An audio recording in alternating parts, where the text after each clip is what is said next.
Moving on, in a significant development, a special court in Maharashtra's Pune has found Sachin Andure and Sharad Kalskar, members of the Sanatan Sanstha, guilty in the 2013 murder of Narendra Dabholkar. While the duo have been sentenced to life imprisonment by the court, three other accused, Virendra Tavde, Vikram Bhave and Sanjeev Punalekar, have been acquitted of charges in the case. Calling the judgment a significant move for the country's law, Narendra Dabholkar's daughter, Mukta Dabholkar, has confirmed a High Court move against the three released. Let's listen. हम ये मान रहे हैं कि ये जो actual shooters है उनको सज़ा हुई है, ये महत्व की बात है, क्योंकि ये बड़ा स्टेटमेंट है। जो न्याय व्यवस्था जब स्टेटमेंट करती है तो वो अल्टीमेट स्टेटमेंट होता है। तो हमारे ख्याल से ये महत्वपूर्ण बात हुई है।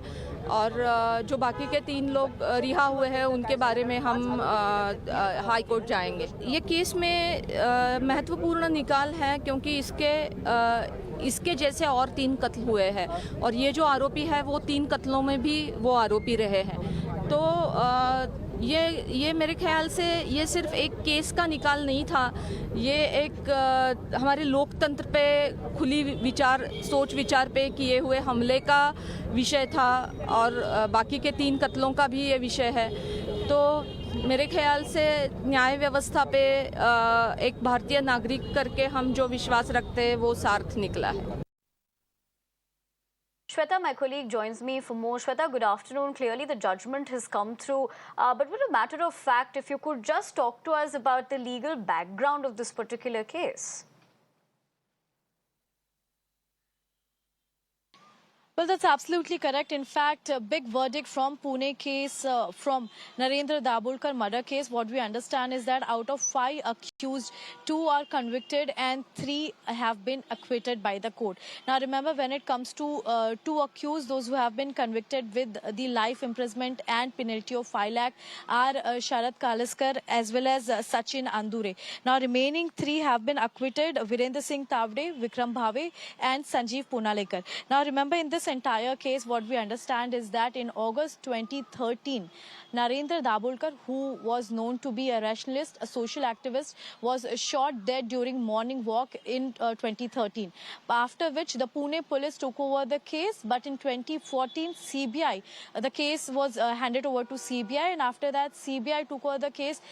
They filed the charge sheet where all of the above, the 5 names which I have taken, all of them were made accused. Now, trial, however, began in 2021 after the charges framing which happened in court.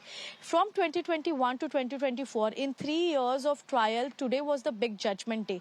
What we understand in this entire scenario was several elements that were coming to fore, like the CCTV footage, the conspiracy, also the planning, the nexus, the meeting, everything was interlinked. This was taking much more longer time, but here we see that the 2 shooters, Sharad Kalskar as well as we understand Sachin Andure, the main 2 accused, have been convicted in the case with lifetime imprisonment.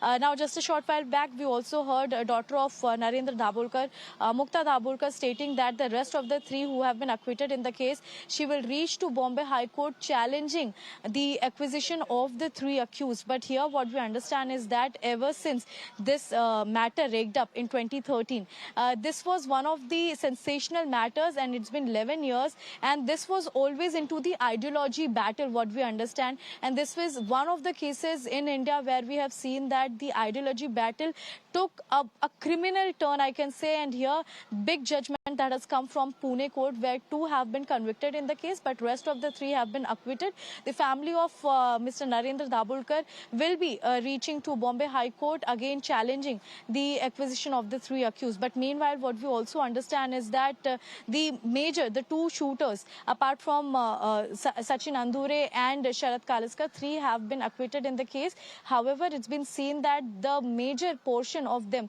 whether it talks about common intention or about the planning or about the evidence which were destructed by Sanjeev Punalekar, these were some of the charges which were framed. But it will be again an important part to see if the court again takes the cognizance of the matter and the challenging application when it reaches to the Bombay High Court. Right, Shweta. Thank you very much for not only getting us the latest, but essentially also drawing perspective for us to better understand this case. But for the moment, we'll have to leave it at that.